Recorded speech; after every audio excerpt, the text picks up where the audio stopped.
Two quick announcements. One is a reminder to check the address lists at the inn. Even if everything's great, please do write your initials beside it so we know you've checked. If it's not, please edit.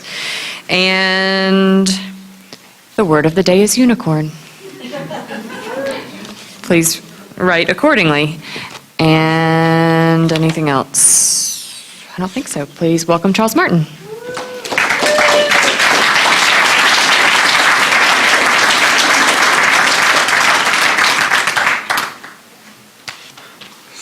It says, point microphone at your mouth.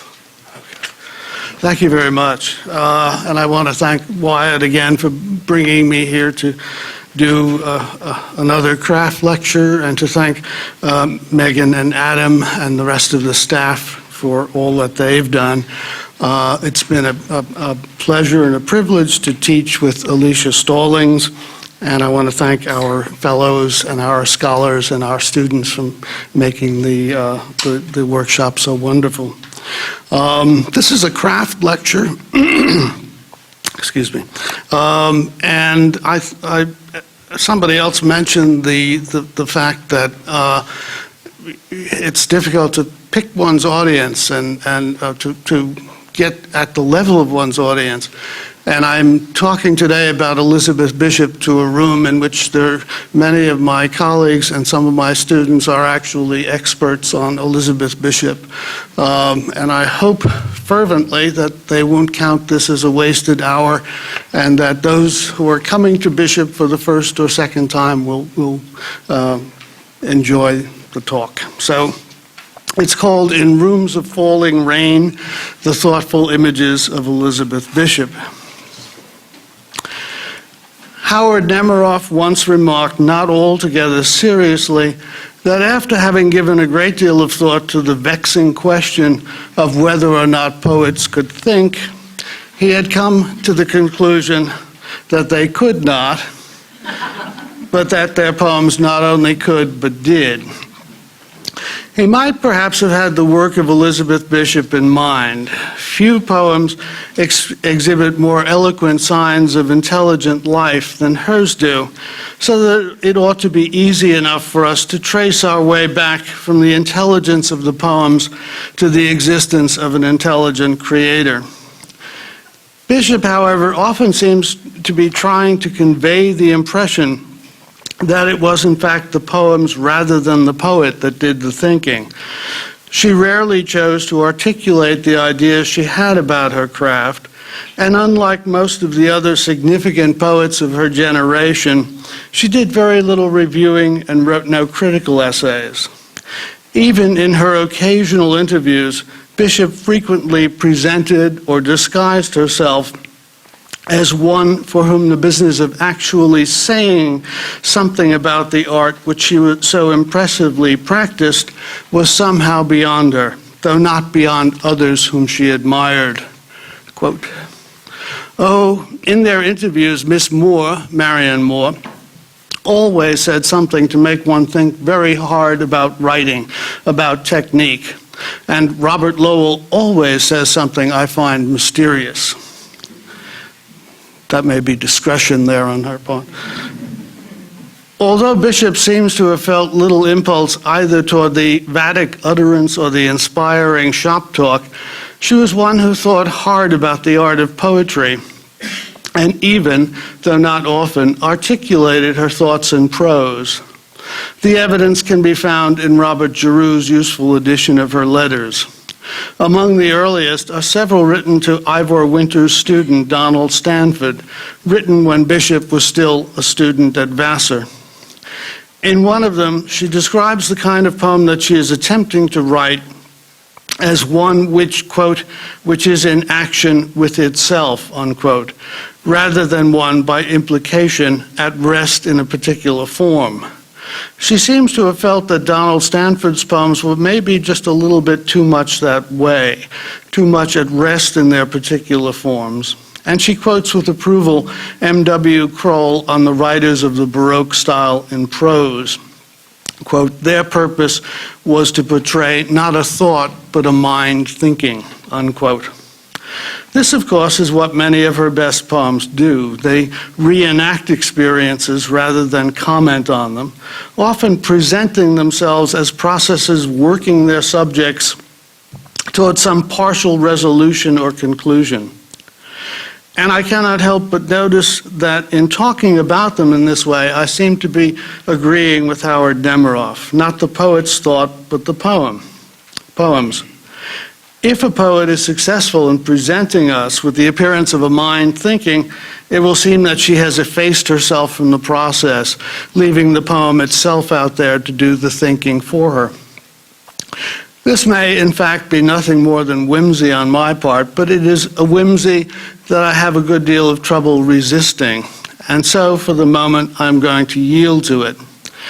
Besides which, most of Bishop's earliest readers, the few who came to her work via her first book, North and South, published in 1946, would have been struck by the remarkable impersonality of her earliest poems, many of which seem as forbiddingly dispassionate as Easter Island sculptures, those monumental heads left on hillsides to think their own thoughts, yielding few clues to the identity of the makers who created and abandoned them.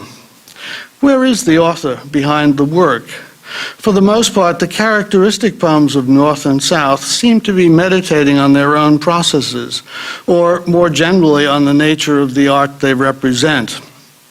Quote, across the floor flits the mechanical toy fit for a king of several centuries back, from Cirque d'Ivre in that book.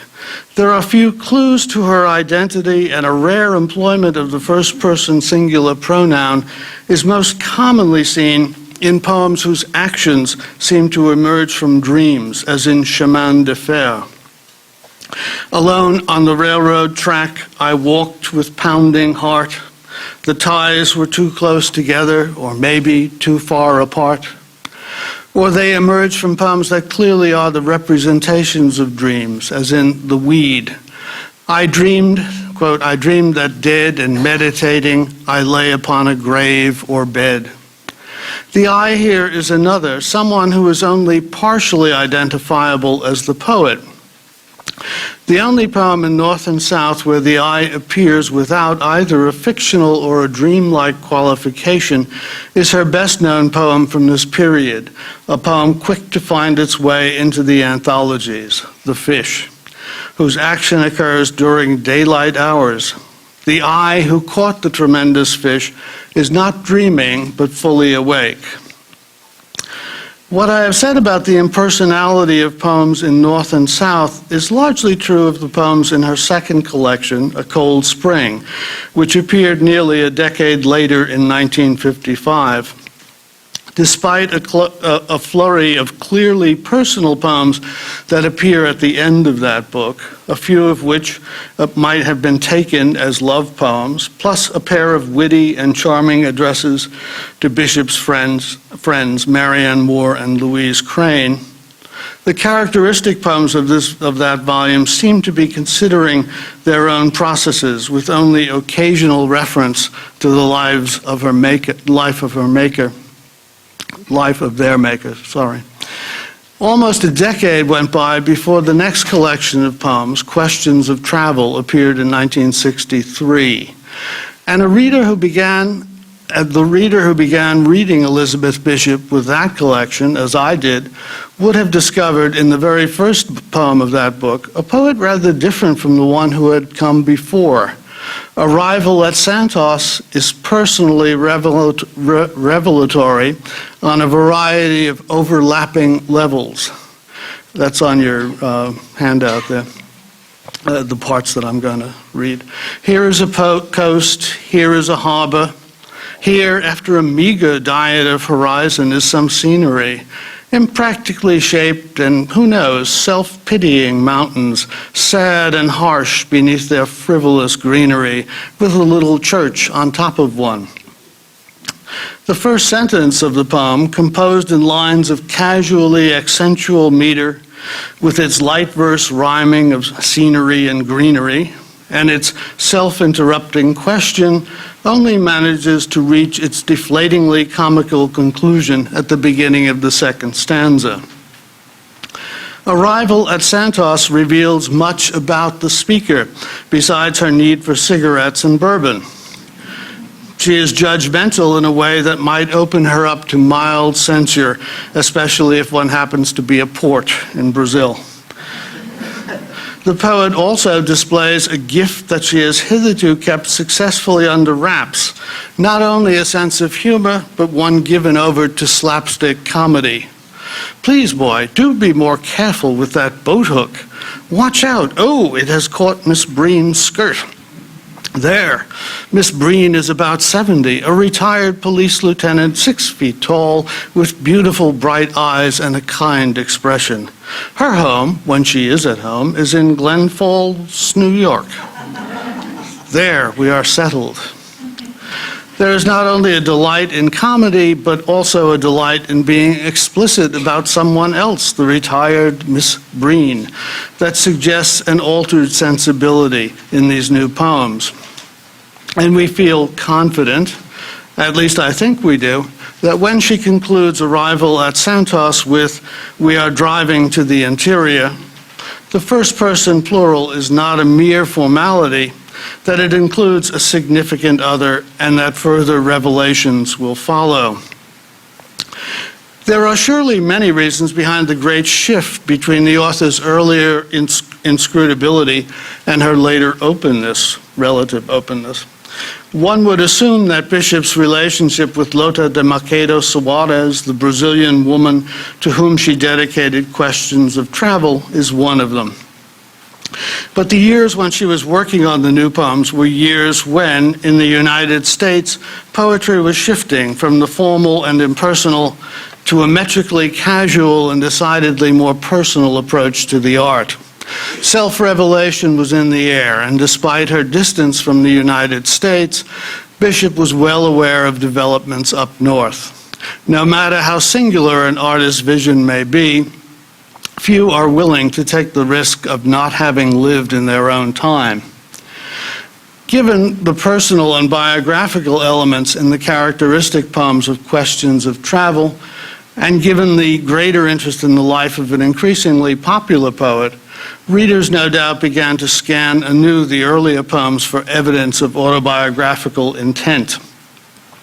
However resistant a poem like The Bite from Cold Spring might be to such probing, its parenthetical epigraph, On My Birthday, in conjunction with its concluding adjectival couplet, Awful but Cheerful, suggests that such probing would eventually be rewarded.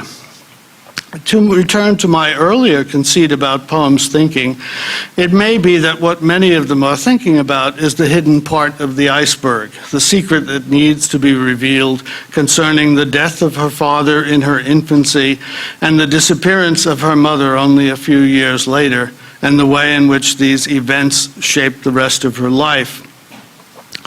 Though Bishop denied that she was influenced by surrealism or by Max Ernst, one of its leading proponents, as Marianne Moore said that she had been, her poems often express themselves in the form of strange and unexpected images that appear to be percolating upward from some unexplained region of the unconscious into the lines of her poetry, utterly weightless with the freshness of novelty. One of these, of course, is The Man-Moth, a poem which, as its subtitle informs us, seems to have been generated out of a mechanical accident. Man-Moth, newspaper misprint for mammoth. Reading this poem without any reference to the life of its author, the influences of surrealism will seem to be paramount. I'll read the poem then. Here above, cracks in the building are filled with battered sunlight. The whole shadow of man is only as big as his hat. It lies at his feet like a circle for a doll to stand on. And he makes an inverted pin, the point magnetized to the moon. He does not see the moon. He observes only her vast properties, feeling the queer light on his hands, neither warm nor cold, of a temperature impossible to record in thermometers. But when the man-moth pays his rare though occasional visits to the surface, the moon looks rather different to him. He emerges from an opening under the edge of one of the sidewalks and nervously begins to scale the faces of the buildings. He thinks the moon is a small hole at the top of the sky, proving the sky quite useless for protection. He trembles but must investigate as high as he can climb. Up the facades, his shadow dragging like a photographer's cloth behind him, he climbs fearfully, thinking that this time he will manage to push his small head through that round, clean opening and be forced through as from a tube in black scrolls on the light. Man, standing below him, has no such illusions. But what the man-moth fears most he must do, although he fails, of course, and falls back scared but quite unhurt. Then he returns to the pale subways of cement he calls his home. He flits, he flutters, and cannot get aboard the silent trains fast enough to suit him. The doors close swiftly, the man-moth always seats himself facing the wrong way, and the train starts at once at its full terrible speed without a shift in gears or a gradation of any sort. He cannot tell the rate at which he travels backward. Each night he must be carried through artificial tunnels and dream recurrent dreams. Just as the ties recur beneath his train, these underlie his rushing brain. He does not dare look out the window. For the third rail, the unbroken draft of poison runs there beside him. He regards it as a disease he has inherited the susceptibility to. He has to keep his hands in his pockets as others must wear mufflers. If you catch him, hold up a flashlight to his eye. Its all dark pupil, an entire night itself, whose haired horizon tightens as he stares back and closes up the eye. Then from the lids, one tear, his only possession, like the bee's sting, slips. Slyly he palms it, and if you're not paying attention, he'll swallow it. However, if you'll watch, he'll hand it over, cool as from underground springs and pure enough to drink. However surreal the imagery of the man-moth is, it does seem impossible in the light of what we have learned about Elizabeth Bishop's life not to see the poem as autobiographical in at least some of its references.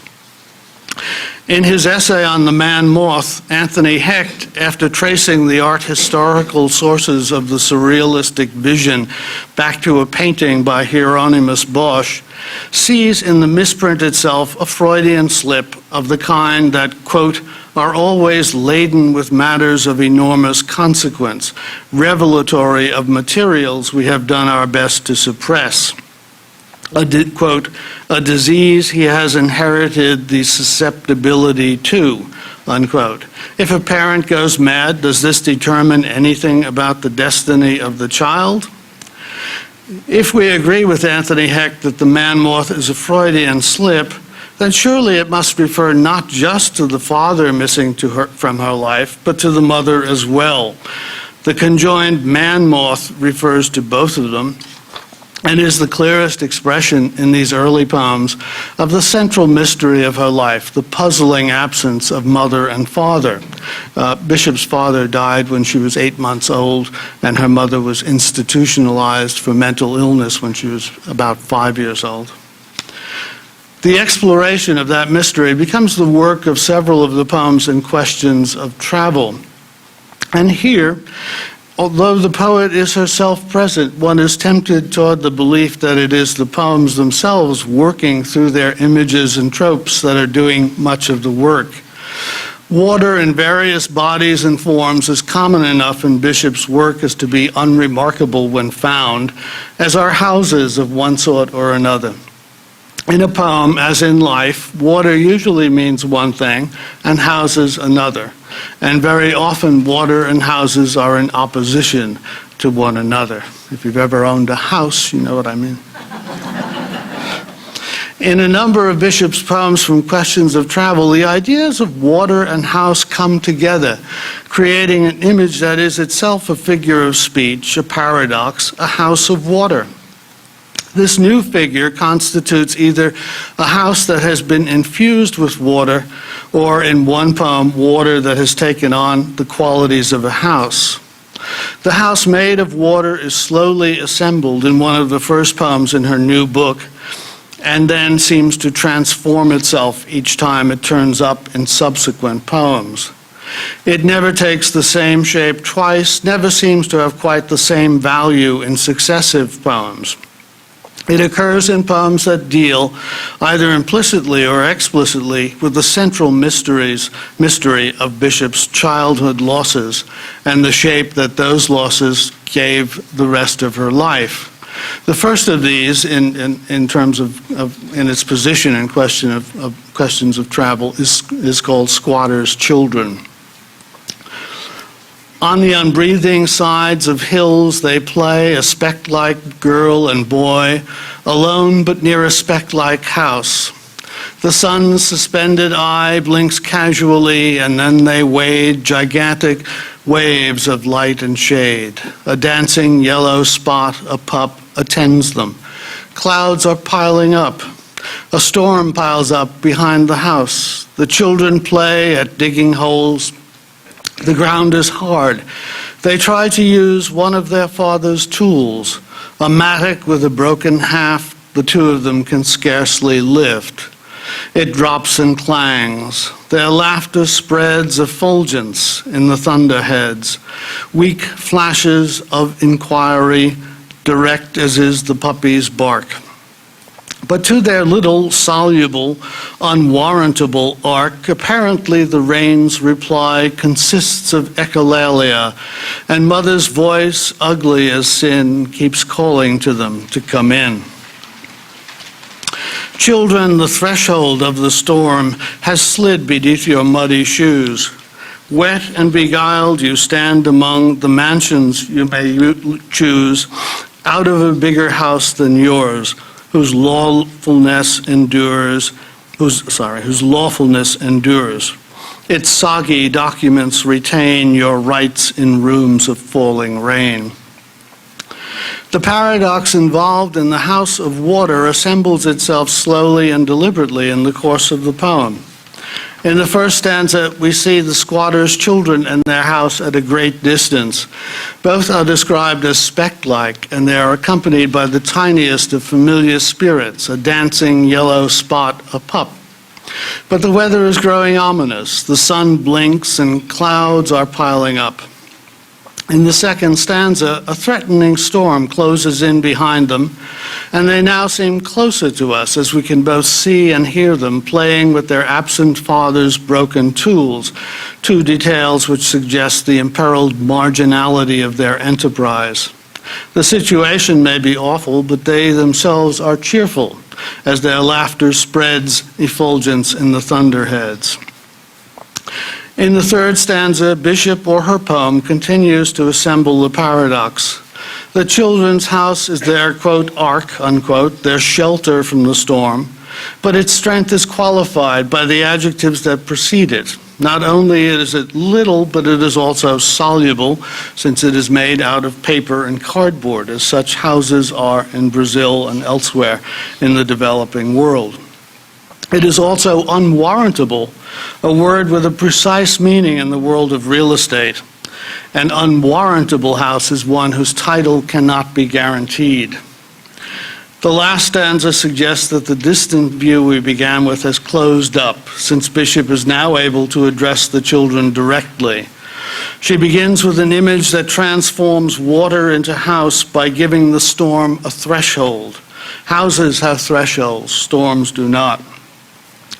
Despite its possibly ironic reference to the promised kingdom of heaven, in my Father's house there are many mansions, the house made of water, its rooms of falling rain, persist as the squatters do.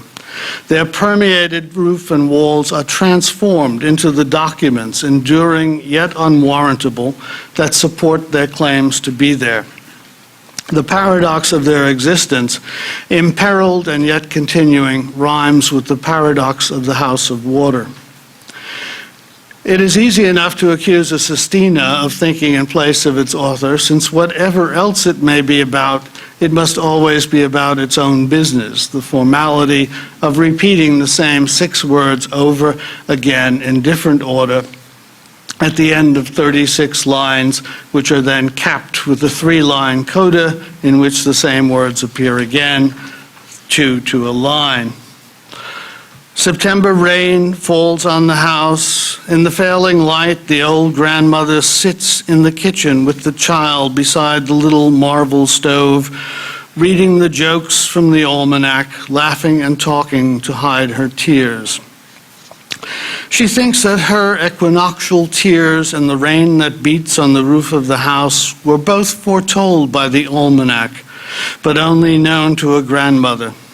The iron kettle sings on the stove. She cuts some bread and says to the child, "It's time for tea now." But the child is watching the tea kettle's small, hard tears dance like mad on the hot black stove, the way the rain must dance on the house. Tidying up, the old grandmother hangs up the clever almanac on its string. Bird-like, the almanac hovers half open above the child, hovers above the old grandmother and her teacup full of dark brown tears. She shivers and says she thinks the house feels chilly and puts more wood in the stove. "It was to be," says the marble stove. "I know what I know," says the almanac. With crayons, the child draws a rigid house and a winding pathway. Then the child puts in a man with buttons like tears and shows it proudly to the grandmother. But secretly, while the grandmother busies herself about the stove, the little moons fall down like tears from between the pages of the almanac into the flower bed the child has carefully placed in front of the house. "Time to plant tears," says the almanac. The grandmother sings to the marvelous stove, and the child draws another inscrutable house. Here, in addition to following the sestina's difficult agenda, Bishop is busy following her own, a meditation which once again employs the images of a house transformed into a house of water. In the first stanza, the house seems to be holding its own. September rain falls on, not in the house. But at the end of the stanza, we see the grandmother laughing and talking to hide her tears. And in the next stanza, learn that there is a kind of equivalency between the rain outside and the tears within. She thinks that her equinoctial tears and the rain that beats on the roof of the house were both foretold by the almanac. And within, everything liquid, the steam from the tea kettle, the tea in the cups, all turns to tears. The house has been permeated by sorrow, and the source of the sorrow is, of course, the secret being kept from the child about the absences in her life, a secret known to the grandmother, the stove, and the almanac, by everyone, it would seem, except her. In some ways, Squatter's Children and Sestina are like mirror images of one another. In one, the house of water is seen from without, as imagined for other people. In the other, from within, as experienced by the poet herself. Nevertheless, both poems deal either directly or indirectly with the secret sorrow of her life. We might expect to find the house of water in other poems that examine her troubled childhood or that meditate on the uncertain domiciles of the present. And so we do. In First Death in Nova Scotia, Bishop remembers or reinvents her first experience of loss. In the cold, cold parlor, my mother laid out Arthur beneath the chromographs, Edward, Prince of Wales, with Princess Alexandra, and King George with Queen Mary. Below them on the table stood a stuffed loon, shot and stuffed by Uncle Arthur, Arthur's father. Since Uncle Arthur fired a bullet into him, he hadn't said a word.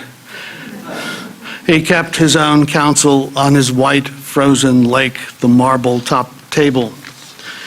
The chilliness that the grandmother complains of in the Sestina is nothing to the chill of First Death in Nova Scotia. Here the parlor is cold not only because it contains a pair of corpses, Arthur and the loon shot and stuffed by the dead Arthur's father, but also because the marble-top table has been quietly transformed into a frozen lake right there inside the house. And that miniaturized model has spread its deadly chill through the whole parlor until everything is motionless. The royals on the wall, the loons on the stand, and of course, Arthur. The frozen water seems to be at the center of the house, transforming it utterly.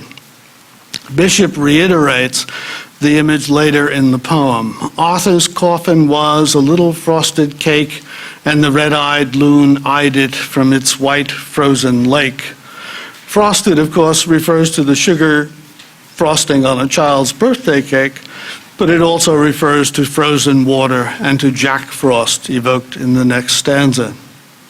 If it lacks the human warmth of the houses in Squatter's Children and Sestina, the House of Frozen Water is one we need never worry about leaving or losing. The gracious royal couples on the wall have invited Arthur to be the smallest page at court. But how could Arthur go, clutching his tiny lily with his eyes shut up so tight and the roads deep in snow? If certain images, like that of the Man-Moth, might rise up through the unconscious without the poet consciously having much to do with their appearance, the transformation of an image into a paradox implies an increasing amount of authorial control. Writing, as Walter J. Ong says, is a consciousness-raising activity. And so the House of Water appears transformed by a comedy that surely must have been deliberate and conscious on Bishop's part in the poem Filling Station. Oh, but it is dirty. This little filling station, oil-soaked, oil-permeated, to a disturbing, overall black translucency. Be careful with that match. Father wears a dirty, oil-soaked monkey suit that cuts him under the arms, and several quick and saucy and greasy sons assist him. It's a family filling station, all quite thoroughly dirty. Do they live in the station? It has a cement porch behind the pumps, and on it a set of crushed and grease-impregnated wickerwork. On the wicker sofa, a dirty dog, quite comfy. Some comic books provide the only note of color, of certain color. They lie upon a big dim doily draping a tabouret, part of the set, beside a big hirsute begonia. Why the extraneous plant? Why the tabouret? Why, oh why the doily? Embroidered in daisy stitch with marguerites, I think, and heavy with gray crochet. Somebody embroidered the doily, somebody waters the plant, or oils it, maybe. Somebody arranges the rows of cans so that they softly say, "Eso, so, so, so," to high-strung automobiles. Somebody loves us all. Here, motor oil has replaced water as the permeating fluid of the poem. And that oil has so penetrated the house that the begonia itself might get oiled rather than watered. The only peril of the situation lies in the possibility that whoever is being warned about the match, the reader perhaps, will be blown into the next kingdom. But as Bishop goes on to point out, it's a family filling station, and a family is what she has suffered the lack of. As the poem continues, her curious eye leads her and her readers into an examination of the details of this particular family's family life. Her ambivalence about their living arrangement and her well-bred horror over their doubtful taste are finally overcome by her recognition of the presence of an ordering benevolence underneath all the cheerful awfulness and enduring lawfulness. Somebody waters the plant or oils it maybe. Somebody arranges the rows of cans so that they softly say, S-O, so, to high-strung automobiles. Somebody loves us all. Well, maybe. But even if we don't believe that last line, the sentiments of the last stanza are not disqualified. They reveal its author as someone for whom this ordered family life was not possible. Other kinds may be. The filling station permeated by oil is a wonderful comic image, but like other manifestations of the house of water, its paradoxical nature supports the poet's meditation on the mysteries of family and the mysteries of its absence. How is it that some of the unlikeliest people have families while she doesn't? The poems that we have so far looked at have reenacted certain aspects of the loss and hinted at its cause. But the squatter's children and the girl in Sestina are not active agents. The child drawing the picture of another inscrutable house in Sestina has no more powerful tool for solving her mystery. In The Riverman, also in Questions of Travel, that's not in the handout, Bishop writes a poem in which water is suddenly and magically given the value of a house. So transformed, water makes possible the quest by the protagonist, a mystery that he must solve in order to win the powers that will transform his life. In a note preceding the poem, Bishop sets the scene.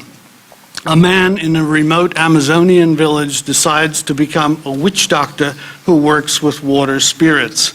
He gets up one night, leaves his sleeping wife, and goes off to search for the spirits, which he finds at home. The Riverman begins, I waded into the water, and suddenly a door in the water opened inward, groaning a little, with water bulging over the lintel. In this very literal house of water, reality reverses itself as in a mirror. It becomes as natural to breathe underwater, even to smoke cigars underwater, as formerly it would have been to drown. Quote, the smoke rose like mist through the water, and our breaths didn't make any bubbles. The Riverman goes back to other earlier Bishop poems, to the Man-Moth, and also to the fish. Its closest ties, both rhythmically and thematically, are with the latter. The fish begins with the poet's haul. I caught a tremendous fish and held him beside the boat, half out of water, with my hook fast in a corner of his mouth. Between this beginning and the poem's conclusion comes a lengthy and impressively detailed inventory of the fish's body parts, a catalog justly celebrated for the fineness and accuracy of its description, which is also a stop-time solo as the fish hangs out of water in suspension, quote, while his gills were breathing in the terrible oxygen. The irreverent Australian poet and critic Clive James has said in response to the poem's famous last line, and I let the fish go, that he could not read the poem read that last line without imagining the poor creature rolling belly up in the water and muttering, thanks for nothing, lady. Irreverent this is, but it does get at the unspoken central tension of this poem and of the Riverman. A life is suspended in the element that ought to kill it, but miraculously does not. The fish lives, thanks to the miracle of Bishop's timing, at least we may hope so.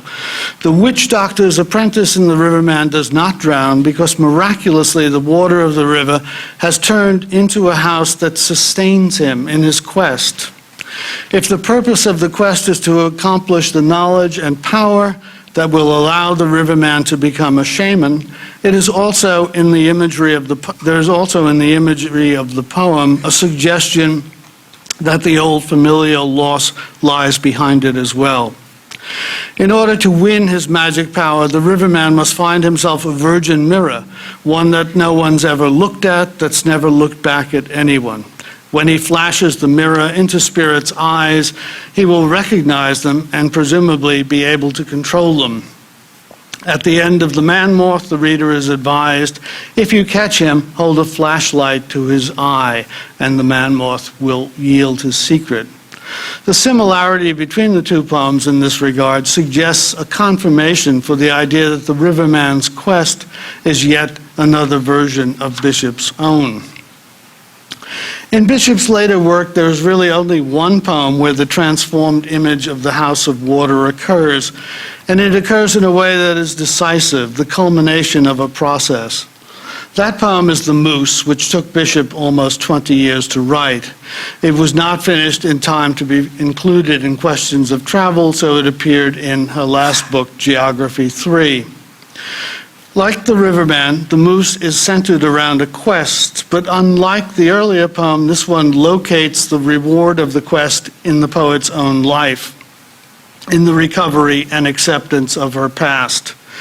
The Moose begins with a stunning 36-line sentence in stanzas of loosely iambic trimeter lines, an evocation of the Nova Scotia of her childhood as revisited by an adult poet returning home after a visit to her relations. Quote, a lone traveler gives kisses and embraces to 7 relatives and a collie supervisors. Separated from the family group, the poet boards her bus and settles down while outside the fog, shifting, salty, thin, comes closing in. In that image of the bus surrounded by fog, we have the last and clearly the most benevolent image of the house of water. One is only to compare it to the frozen lake in the parlor or the permeated walls of the squatter's house to see the difference. No threat attaches to the opposition of house and fog, whose cold round crystals form and glide and settle in the hen's white feathers, in gray glazed cabbages on the cabbage roses and lupins like apostles. The fog seems cozily disposed to the outside of the bus and indifferent to its interior, which is, of course, impermeable to its presence.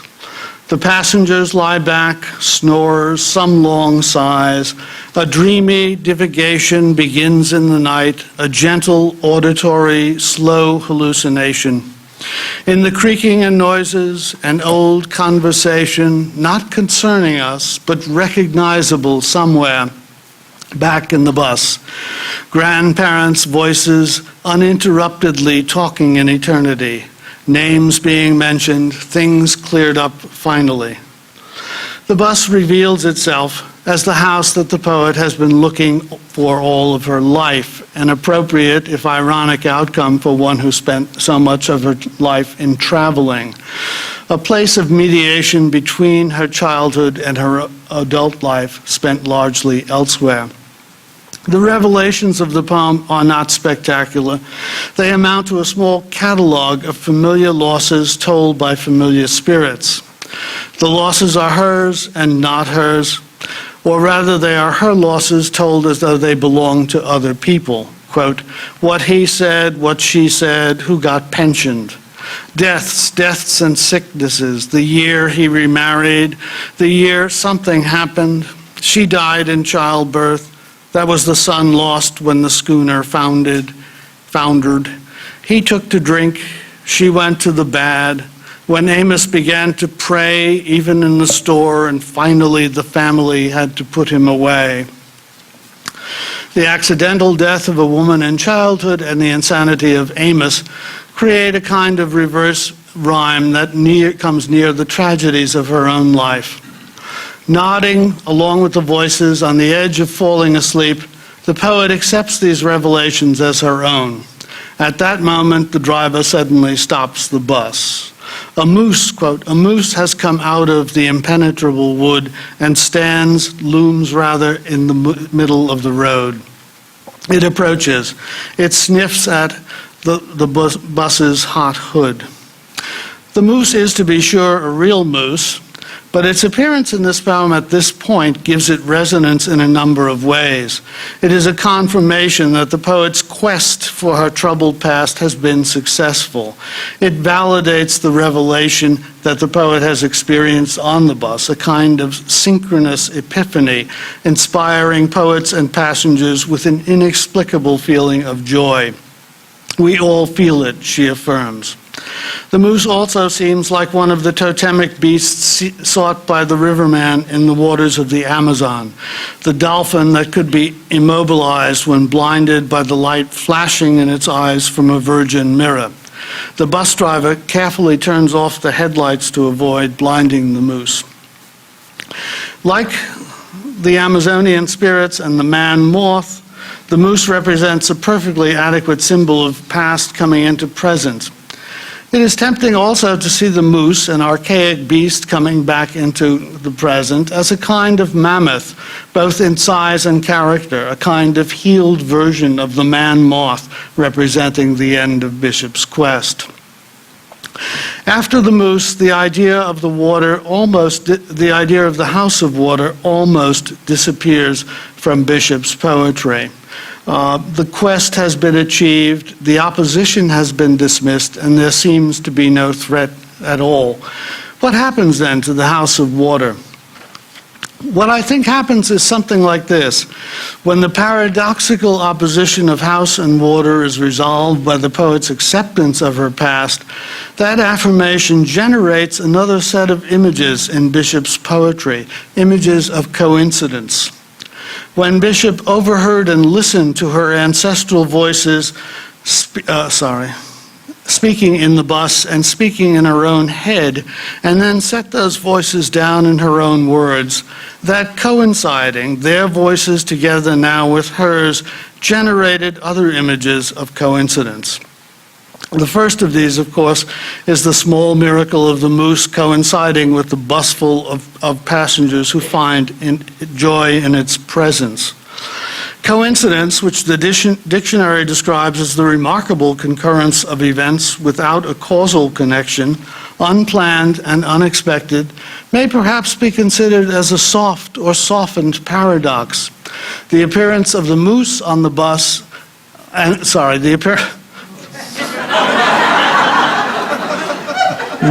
minor revision there, Elizabeth. The appearance of the moose and the bus on the same road together in the woods is not a surreal conjunction like the famous one between a lobster and a sewing machine. Nor does it seem at all paradoxical. It is just a coincidence, but one that generates wonder and joy. Two of the most important poems of Geography 3 contain striking images of coincidence.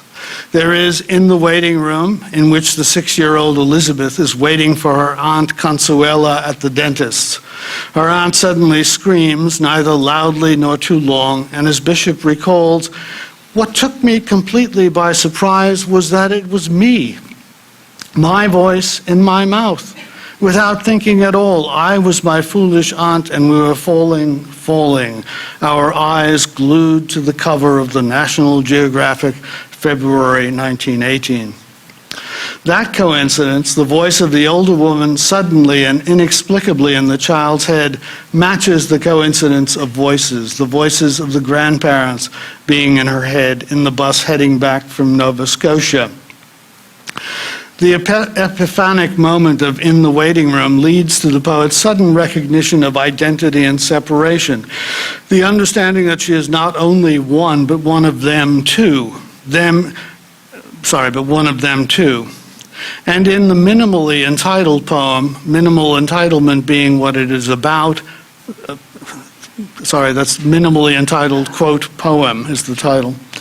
Bishop examines a small sketch of a Nova Scotian scene done by a granduncle and passed on to her by an aunt. In the midst of her examination of what appears to be a not very interesting landscape, she suddenly has an epiphany. Heavens, I recognize the place. I know it. It's behind, I can almost remember the farmer's name. His barn backed on that meadow. There it is, titanium white, one daub. The hint of steeple, filaments of brush, hairs, barely there. Must be the Presbyterian church. Another coincidence. Here, rather than coinciding voices, it is the coincidence of two visions. And yet, as Bishop says, visions is too serious a word. Our look, two looks. The conclusion of that poem points toward what might well have been the theme of her last years, having worked her way from a sense of isolation back to a realization of herself as someone included, someone among others. The end of that poem seems to hint both at the expression of that theme and at the realization that she would not live long enough to explore it in greater detail. Quote, "Life and the memory of it cramped, dim on a piece of Bristol board, dim, but how live, how touching in detail, the little that we get for free, the little of our earthly trust, not much, about the size of our abidance along with theirs. The munching cows, the iris crisp and shivering, the water still standing from spring freshets, and the yet to be dismantled elms, the geese." Thank you.